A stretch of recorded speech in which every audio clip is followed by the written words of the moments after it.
नाज़रीन, programme views time में भलीकार आऊं ऐं अव्हां जो मेज़बान जुनैद अंसारी। नाज़रीन, अॼु वफ़ाक़ी हुकूमत हिकु वॾो फ़ैसिलो कयो। वफ़ाक़ी वज़ीर तालीम शफ़क़त महमूद समूरे मुल्क में मरहलेवार तालीमी इदारा खोलण जो फ़ैसिलो कयो आहे, जंहिं तहत 18 जनवरी खां 9 खां 12 दर्जे ताईं जा स्कूल खोलिया वेंदा। 25 जनवरी खां ॿिए मरहले में प्राइमरी स्कूल खोलिया वेंदा, जॾहिं त 3 ऐं आख़िरी मरहले में 1 फरवरी ते यूनिवर्सिटियूं खोलियूं वेंदियूं। इन ई मौज़ूअ ते ॻाल्हाइण लाइ हिन वक़्तु असांखे पैनलिस्टनि जी टीम जॉइन कई आहे, जॉइन कयो आहे, जंहिं में शामिल आहिनि नसीर मेमून साहब, डॉक्टर अयूब शेख साहब, इज़हार सुमरो साहब, इनाम भट्टी साहब, अमर सिंधु साहिबा ऐं शबीर शर साहब। सभ खां पहिरीं हलूं था नसीर मेमून साहब ॾे। नसीर साहब, अवां वफ़ाक़ी हुकूमत जे इन फ़ैसिले इन ऐलान खे कीअं पिया ॾिसो? जुनैद, हाणे प्रॉब्लम इहो आहे त लॉकडाउन या जेका बचाव जा तरीक़ा आहिनि कोविड खां जेके चइजे त तदबीरुनि वारा, उहे सॼा या त अक्रॉस द बोर्ड थी सघंदा या त न थी सघंदा, पीस मील में कोन थी सघंदा। हुकूमत पहिरें खां वठी न को बिज़नेस बंदि करणु थी चाहे, न को मार्केट्स बंदि करणु थी चाहे, ॿियो सॼो जहान खुलियो पियो आहे, रेलवे खुली पई आहे, हवाई जहाज खुलिया पिया आहिनि, बसूं खुलियूं पियूं आहिनि, थोरो मेड़ाका थियनि पिया, जंहिंसां सरकार बि करे पई, मुखालिफ़ धुर बि करे थी, एज़ कुझु बि न हुजे। त इन हालत में हाणे बाक़ी जी बचंदा स्कूल त का लॉजिक कमु नथी करे। हाणे स्कूल बंदि पिया हुजनि, ॿियो सभु कुझु खुलियो पियो हुजे। एक्चुअली हाणे उहा स्टेज जंहिंमें लॉकडाउन खे मदद ॾियणी उहा गुज़री वई। ॿियो तरीक़ो इहो हूंदो आहे त तव्हां को 3-4 हफ़्ता एॾो स्ट्रिक्ट सख़्तु कर्फ्यू लॻाए सघे हुकूमत, ऐं उहो तॾहिं थी सघे जॾहिं ते मिलियंस ऑफ पीपुल जेके ॿियाड़ी कमाईंदा आहिनि उनखे वरी हुकूमत खां ॿाहिरि ॾेई सघे हा, उहो बि न थी सघियो। त हाणे हिकिड़ो डिलेमा आहे त मां पर्सनली त सम्झां थो त इहो को फ़ैसिलो सुठो फ़ैसिलो कोन्हे। हिन सां माण्हुनि खे लॻंदो कोरोना, सिधी ॻाल्हि आहे। कुझु वक़्तु विच में स्कूल खुलिया, तव्हां रोज़ चइनी सूबनि मां ख़बरूं ॿुधंदा त फलाणे जो स्कूल खे बंदि करणो पियो, फलाणो क्लासरूम बंदि करणा पिया, फलाणे यूनिवर्सिटी में फलाणा डिपार्टमेंट बंदि करणा पिया, छो त ज़ाहिर आहे गॾिजनि था स्टूडेंट्स, SOPs ते अमल कोन थींदो। इहो तव्हां विसारे छॾियो, किथे बि कोन थो थिए, किथे बि कोन थो थिए, न मस्जिदुनि में, न मार्केटुनि में, न सिनेमाउनि में, न किथे बि नथो थिए। मां जहाज़नि में ट्रेवल कयां थो, हुते मां ॾिसां थो माण्हू थोरी देरि खां पोइ वेहण खां पोइ मास्क लाइ वेही था रहनि, एयरपोर्ट्स ते बि ईअं।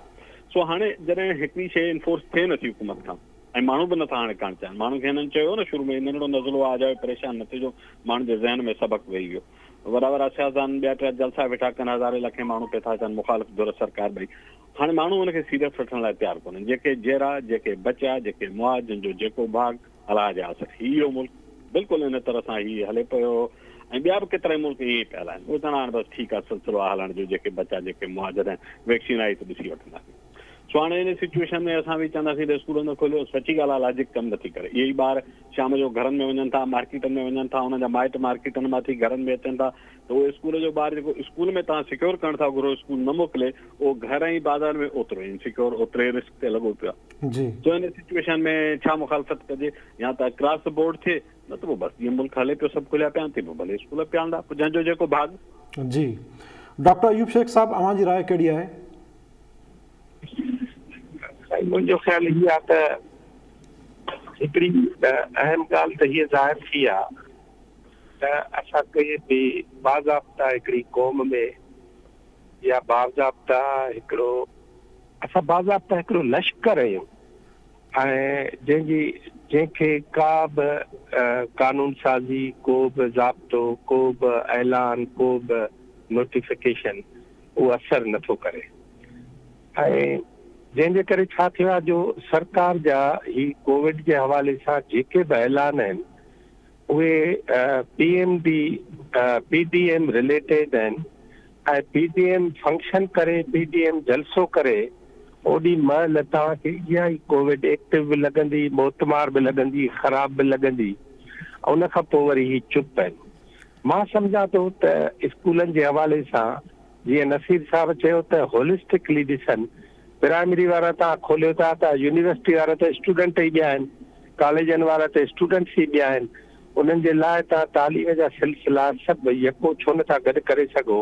हर कंहिंखे तालीमी इदारा अलॻि आहिनि, हर कंहिंजा स्कूल, हर कंहिंजा college, middle school, high school ऐं यूनिवर्सिटियूं अलॻि आहिनि। पोइ तव्हां उहे अलॻि अलॻि छो था कयो त फलाणी तारीख़ खां फलाणी खां फलाणा। स्टेट गवर्नमेंट ऑफ पाकिस्तान पहिरियों दफ़ो पाकिस्तान जे ॿारनि सां नफ़सियाती तौर ते खुलेआम खेॾणु शुरू कयो आहे, जेका हिकिड़ी डेंजरस ॻाल्हि। इन सां छा थींदो त सुभाणे का बि ॿी बीमारी ईंदी, वरी ऐलान थींदो बीमारी हलो हलो हलो हलो, केरु हलो, पढ़ण वारा हलो, जी हलो केरु हलो, फिलाण हलो। ऐं जेके मज़दूर आहिनि, जेके ज़राअत पेशा माण्हू आहिनि, ॿिया आहिनि, उन्हनि जे बारे में असांजो को बि नोटिफिकेशन न हूंदो। असांजा नोटिफिकेशन सिर्फ़ु उन्हनि शहरनि जे लाइ हूंदा जिते जलसा थींदा हूंदा, जिते एहतजाज थींदा हूंदा। इन करे मां सम्झां थो त कोविड जे हूंदे बि एजुकेशन थी सघे थी जेकॾहिं असांजी नियत साफ़ हुजे। कोविड जे हूंदे बि एजुकेशन जा इदारा खोले सघजनि था जेकॾहिं असां प्रॉपरली इन बारे में महिनत करे, होमवर्क करे ऐं कमु कयो। बाक़ी हाणे जेकॾहिं ही सभु जो सभु कमु अपोज़िशन खे ॾिसी कंदा, पोइ त हिननि खे सभु कुझु अपोज़िशन जे हवाले करणु खपे। जी इनाम भट्टी साहब, अवां खां पुछणु चाहींदुसि, तव्हां अकेडमिशन आहियो, एकेडमिक बैकग्राउंड रखंदड़ आहियो, जेकॾहिं तालीमी इदारा खुलनि था त सभ खां वॾो सुवालु आहे त SOPs ते अमल थी सघंदो, ऐं जॾहिं हेॾी कोविड ख़तरनाक सूरत हाल अख़्तियार करे वरिती आहे, हीउ फ़ैसिलो इन तनाज़ुर में अवां कीअं पिया ॾिसो? हिकिड़ी ॻाल्हि त साफ़ ज़ाहिर आहे त जेतिरो स्कूलनि में, कॉलेजिस में ऐं यूनिवर्सिटीज़ में SOPs ते अमल थियो पए, जेको विच में ई खुलियो हो, लॉकडाउन ख़तमु करे तालीमी इदारा कुझु टाइम लाइ खोलिया विया, मां नथो सम्झां त एतिरो कंहिं बाक़ी ॿियनि हंधनि ते थींदो हुजे। जीअं नसीर ॿुधायो त बिल्कुलु आम मार्केट्स खां वेंदे करे जहाज़, पब्लिक ट्रांसपोर्ट में किथे बि उन ते अमल कोन थो थिए, त पोइ छाजे लाइ सिर्फ़ु तालीमी इदारनि खे ई बंदि रखियो वञे कोविड जे करे? ऐं सम्झां थो हिकिड़ी अजीब सूरत हाल आहे, उहा इहा आहे त बग़ैर डेटा कलेक्शन जे, बग़ैर स्टेटिस्टिकल असेसमेंट जे असांखे पॉलिटिशियंस वेही करे ॿुधाइनि था त हाणे हीउ फ़ैसिलो कयो वियो आहे। ऐं सम्झां थो त इन सभिनी शयुनि जो तालुक़ु तमामु चिटी तरह सां साइंटिफिक वे ऑफ अंडरस्टैंडिंग सां आहे। साइंसी तौर ते जेकॾहिं तव्हां हिन वक़्तु ताईं सॼे पाकिस्तान जे अंदरि केतिरा माण्हू मुतासिर थियनि था, उनजे फैलजण जो रेशो केतिरो आहे, ऐं उनखे जेकॾहिं स्कूलनि खे खोलियो वेंदो त उन मां तव्हां उन डेटा जे हिसाब सां ॿुधायो त उनखे असां हिन तरह सां कंट्रोल करे सघूं था, उते उनजो फैलाव वधीक न थी सघंदो, त पोइ त सही आहे। बाक़ी हीअ सिर्फ़ु ईअं फ़ैसिला करण जो ईअं आहे त सिर्फ़ु हिननि खे हिकिड़ो नज़र अचे थो त तालीम जो नुक़सान थो थिए, तंहिं करे तालीम खोले छॾियूं, वरी ॿिए पासे हिनखे नज़र थो अचे कारोबार जो नुक़सान थो थिए, तंहिं करे असां कारोबार खोले छॾियूं। पर बेसिक जेका बुनियादी शइ आहे जंहिंजी ज़रूरत आहे उहा इहा आहे त तव्हां वटि अंग अखर कहिड़ा आहिनि जंहिंजे बुनियाद ते तव्हां वेही करे फ़ैसिला करियो था। जी त सरकार हिन वक़्तु ताईं इन मामले में तमामु कोताही जो मुज़ाहिरो कंदी रही आहे त बग़ैर इन स्टडीज़ करण जे, बग़ैर कंहिं रिसर्च जे, उन्हनि PMA हुजे या मेडिकल जा जेके वॾा इंस्टीट्यूट्स इदारा आहिनि, उन्हनि जी रिसर्च जे बेसिस ते का जेकॾहिं शइ थींदी हुजे, उन ते त हू कुझु कनि कोन था। त मुंहिंजे ख़्याल में तालीमी इदारनि जे खोलण वारो फ़ैसिलो, जेका मौजूदा सूरत हाल आहे जंहिंमें सॼो मुल्क खुलियो पियो आहे, कंहिं माण्हू खे को फ़िक्र कोन्हे, उते सिर्फ़ु तालीमी इदारनि खे बंदि रखणु त पोइ इंतिहाई वॾी बेवकूफ़ी आहे। तंहिंखां त बहितर आहे तालीमी इदारा बि खुली सघनि। हा, पर जेकॾहिं खुलनि था त उन जो बि वरी हिकिड़ो तरीक़ो हुजणु खपे त उन्हनि तालीमी इदारनि सां गॾोगॾु सिहत जो इदारो जेको आहे उनखे कनेक्ट कयो वञे त उनजी पूरी SOPs ते अमल कराइण, जो टेस्टूं हर महीने टेस्ट कराइण, उन्हनि खां पोइ उन्हनि जी टेस्ट जे रिज़ल्ट्स जे बेसिस ते उनखे खुलियो रखणु या न रखणु, इन शइ खे यकीनी बणायो वञे। जी इनाम साहब, खुलियो हो त उन में इहा शइ थी त हुई, पर काफ़ी हंधनि ते ईअं थियो पिए त उन्हनि रिज़ल्ट्स खे लिकायो पियो वियो।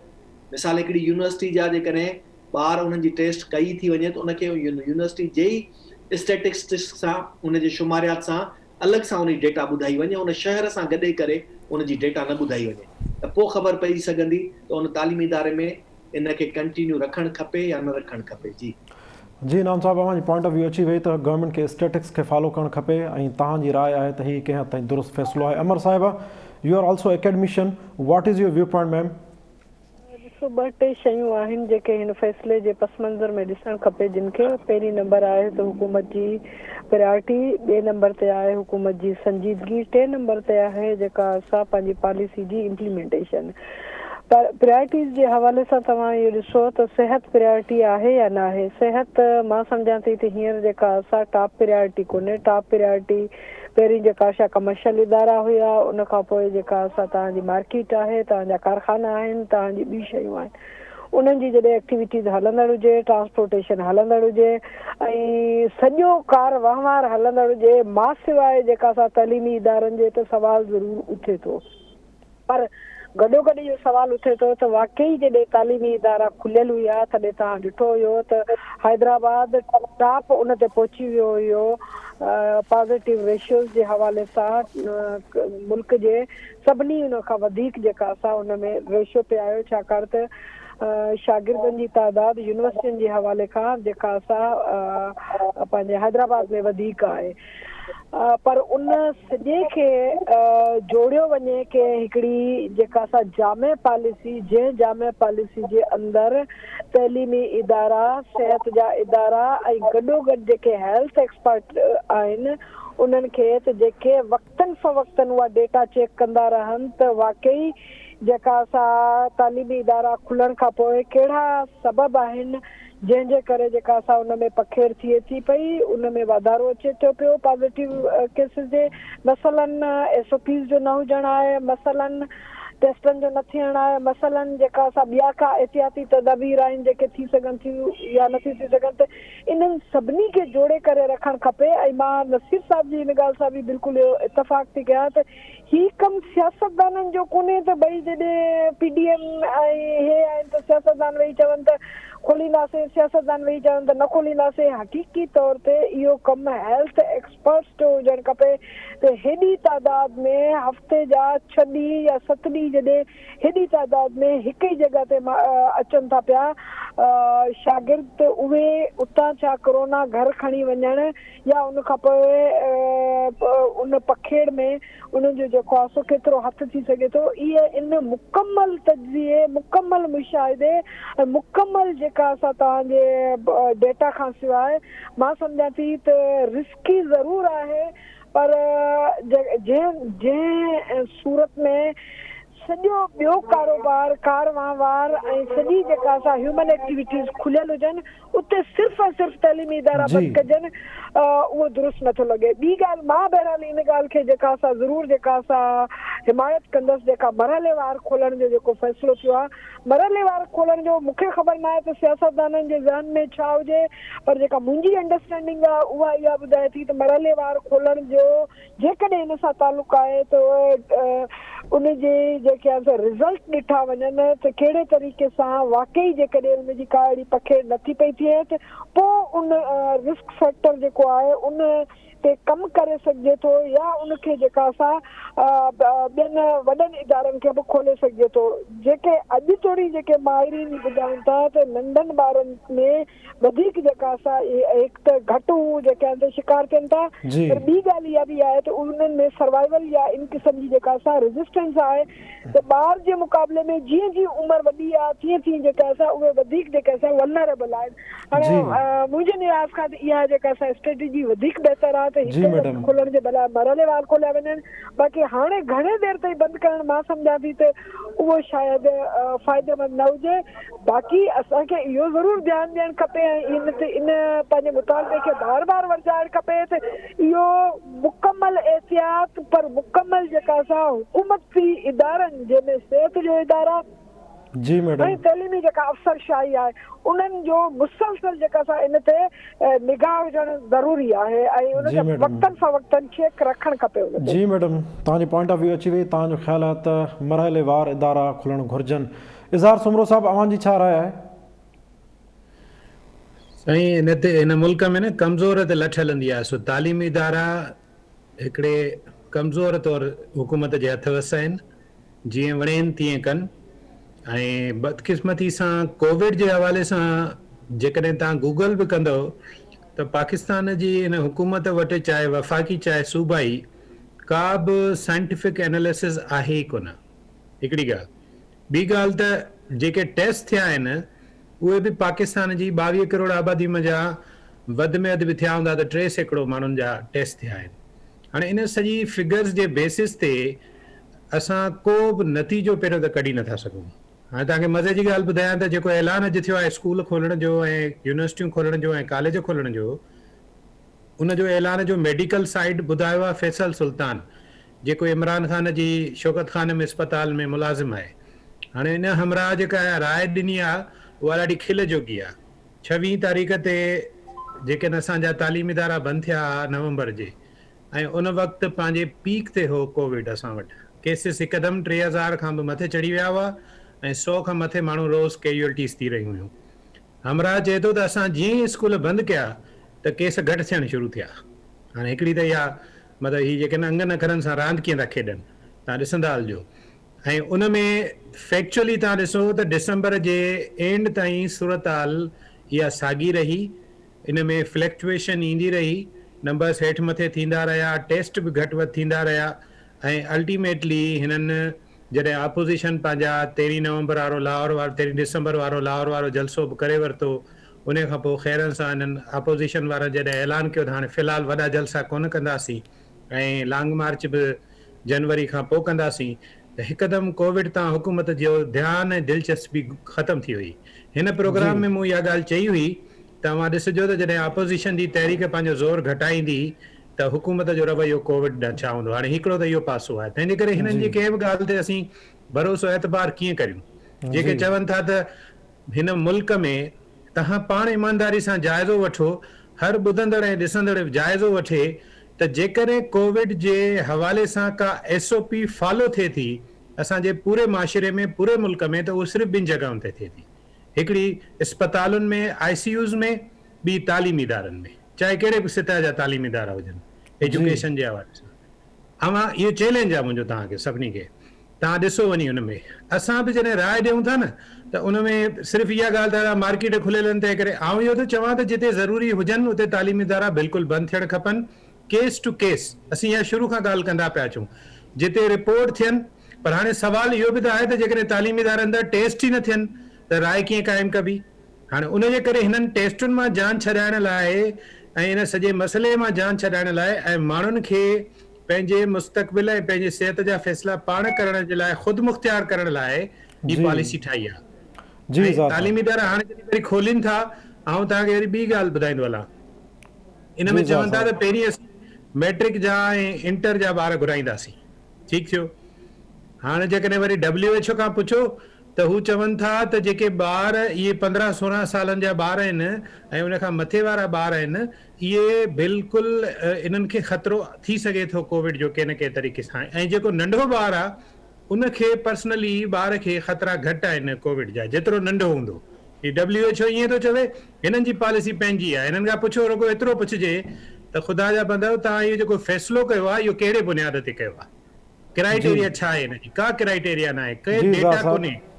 तंहिंजे करे आउं इहो सम्झां थो त तालीमी इदारा खुलण वारो फ़ैसिलो न त हिननि ख़ुशीअ सां कयो आहे, न ई वरी अॻिते लाइ बि तव्हां ॾिसंदो त इन क़िस्म जा हू वरी जे अपोज़िशन मार्च में धरना थी हणे त वरी बंदि करे छॾींदा तालीमी इदारा। ही सियासत पिया खेॾनि कोविड जे नाले में, ऐं वरी साॻी सियासत असांजो तालीम वारो सिंध जो वज़ीर सईद गनी बि खेॾे पियो।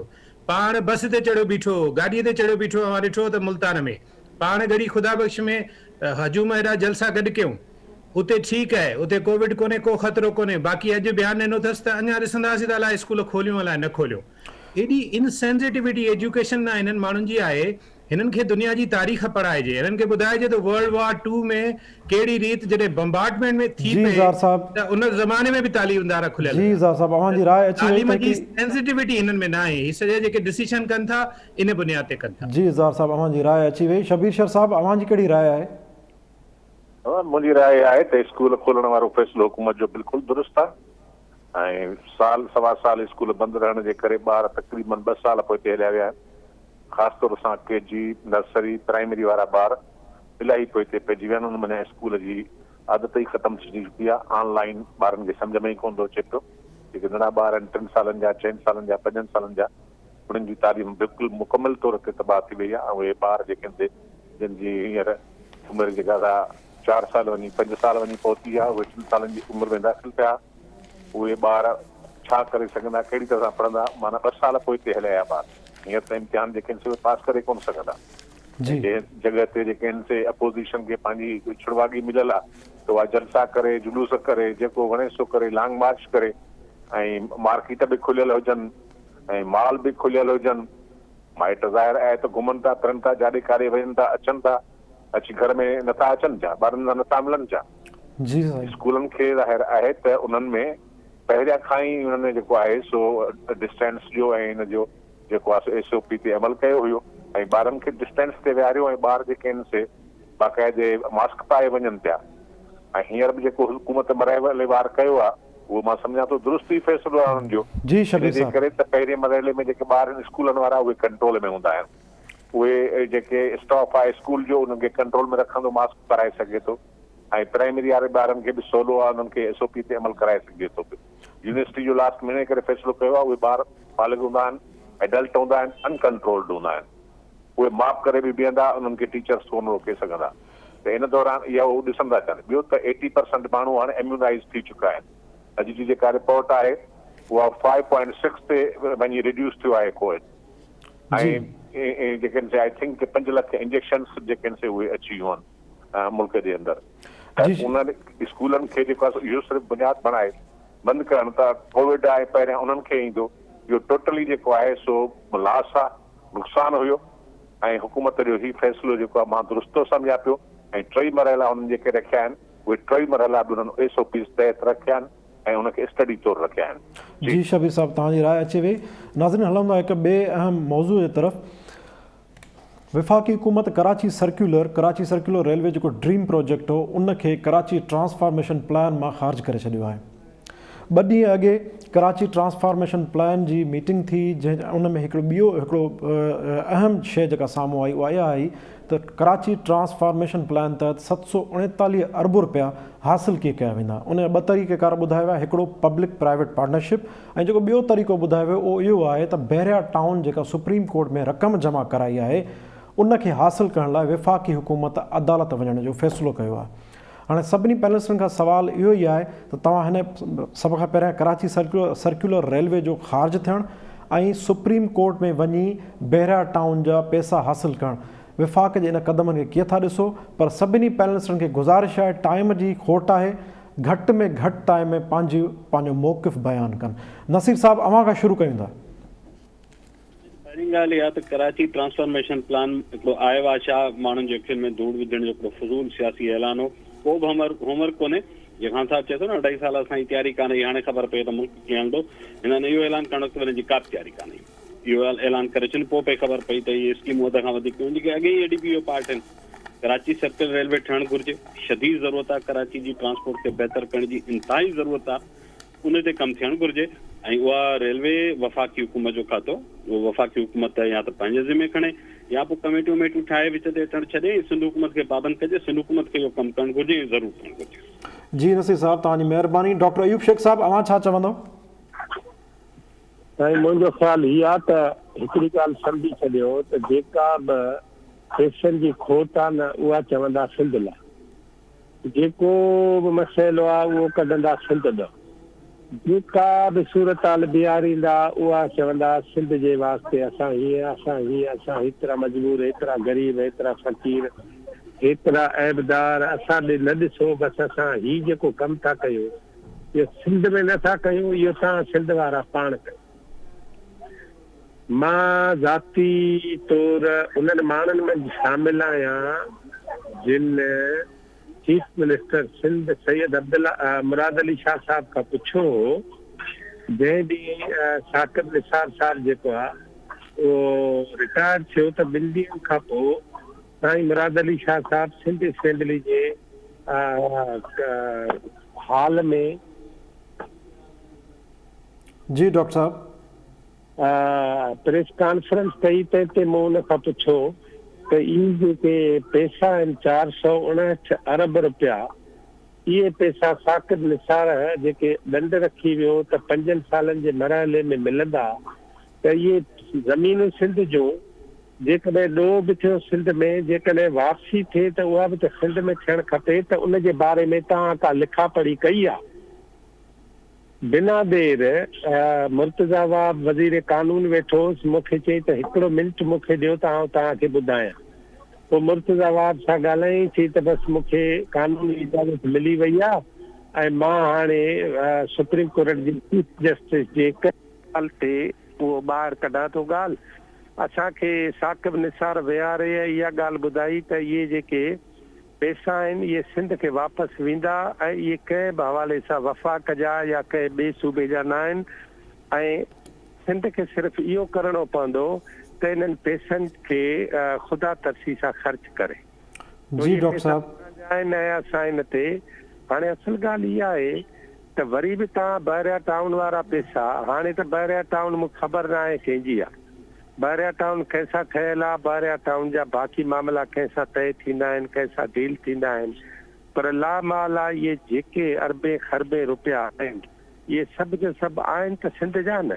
अवां सिंध जा इहे पैसा खणी ऐं वरी चओ था त वफ़ाक़ इहे पैसा ख़र्च थो करे, इहो ॾाढ जी हिकिड़ी शिकिल आहे, इहा बदतरीन ज़ुल्म जी हिकिड़ी शिकिल आहे जेका न थियणु खपे। जेको रेल जो मामिलो आहे हूअ रेल वफ़ाक़ी सब्जेक्ट आहे, जी डॉक्टर साहब असांजे लाइ उहो सूबाई थी थो वञे। हूअं जेके आहिनि बाक़ी सभु मामला पाकिस्तान सरकार खे डील करणा आहिनि, असांजे लाइ उहे सिंध खे करणा आहिनि। तव्हांखे ख़बर आहे सवे माण्हू जॾहिं रोड एक्सीडेंट में जामशुर ऐं सेवण जे विच ते मारिजी विया हादसनि में त उन खां पोइ सिंध गवर्नमेंट होश जी अख पटी ऐं पोइ ऐलान कयईं त असां इहो जेको आहे डबल ड्यूअल वे था बणायूं। उन खां पोइ ॻाल्हियूं थियूं, ॻाल्हियुनि खां जी डॉक्टर साहब वफ़ाक़ी हुकूमत ऐं सूबाई हुकूमत में तय थियो त जेके इन ते 28 अरब ख़र्चींदा उन ते 18 अरब जेके आहिनि वफ़ाक़ ॾींदो, 10 अरब जेको आहे सिंध ॾींदी, सिंध 10 अरब पंहिंजा कढी छॾिया, 18 अरब वफ़ाक़ चए थो पैसा ई असां वटि कोन्हनि। ही वरी जॾहिं माण्हू मरंदा वरी जॾहिं दाह थींदी जी डॉक्टर साहब सूबाई सब्जेक्ट आहिनि। जी डॉक्टर साहब मुंहिंजे ख़्याल में हिननि खे सिंध जे बारे में जेका केयर फ्री अप्रोच आहे न इन खां अवल पाकिस्तान में ज़ियाउलक बि न रखी केयर फ्री अप्रोच। जी डॉक्टर साहब इज़हार सुमरो साहब अवां जी कहिड़ी राय आहे, पर मुख़्तसर बयान कजो। आउं इहो सम्झां थो त इन फ़ैसिले में जिते वफ़ाक़ जी बदनीयती शामिल आहे ऐं उहा रुगो हिन मामले में न आहे, हर मामले में हू चाहिनि था त पंहिंजी मर्ज़ी हलायूं, हिकिड़ी आमराणी सोच आहे उन्हनि जी, उते सिंध हुकूमत जी जेका कारकर्दगी आहे 12 सालनि जी पीपल्स पार्टी जी सिंध सूबाई हुकूमत जी, उन जे करे बि ही सवाल या निशान उथिया आहिनि। ख़ुदि जॾहिं सुप्रीम कोर्ट इहो फ़ैसिलो कयो, वरना त हूअं सिधा सवां पैसा ट्रांसफ़र करना सूबे खे सूबे जी ज़मीन हुई, पर हिननि ते ही जेके मामला मिसमैनेजमेंट ऐं गवर्नेंस जी खोट ऐं करप्शन जा इल्ज़ाम इहे सॼा मामला आहिनि, इहे ग्राउंड्स उन्हनि खे फराहम कया विया। ॿिन्ही सूरतुनि में रेलवे वफ़ाक़ी खातो आहे, उहो पंहिंजे पैसनि मां कमु करे, कराची हिननि खे जाम माल कमाए ॾिए थो, थोरो हिननि खे हया करणु खपे, कराचीअ ते इन्वेस्ट करणु खपे, न रुगो रेलवे पर ॿियनि बि ज़रियनि सां कराची ते वधि में वधि इन्वेस्ट कनि, ऐं ही सिंध जो पैसो आहे, सभ खां वधीक ही पैसो जेको बहरिया वारो पैसो आहे कराची जे ॿेराड़ी ते ख़र्चणु खपे। जी इज़हार साहब, इनाम साहब तव्हांजी राय कहिड़ी आहे?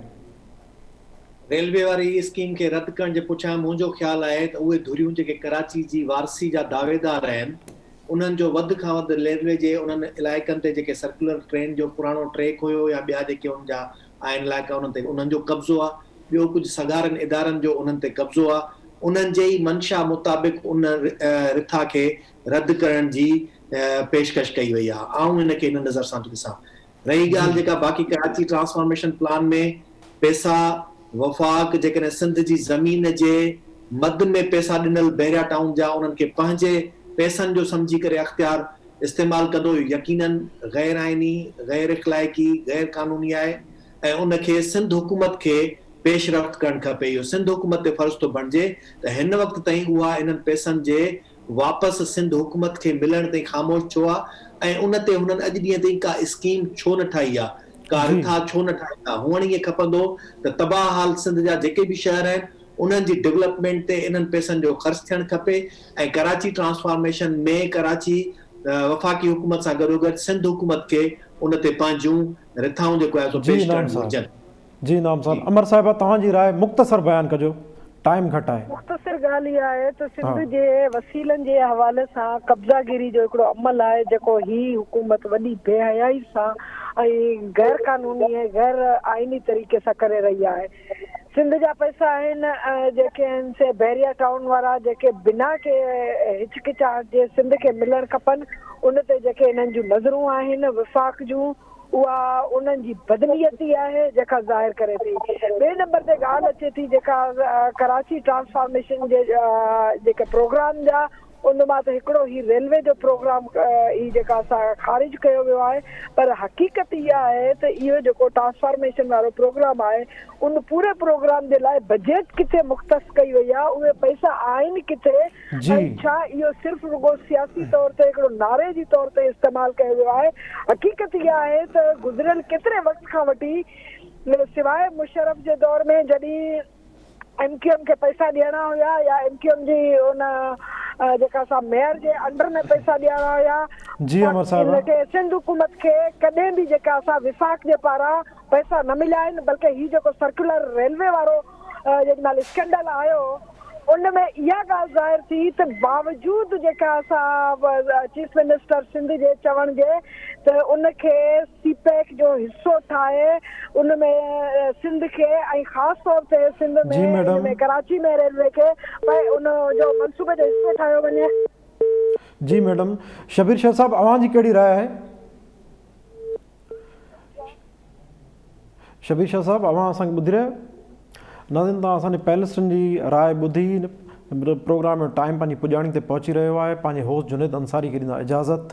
अल्लाह भाई।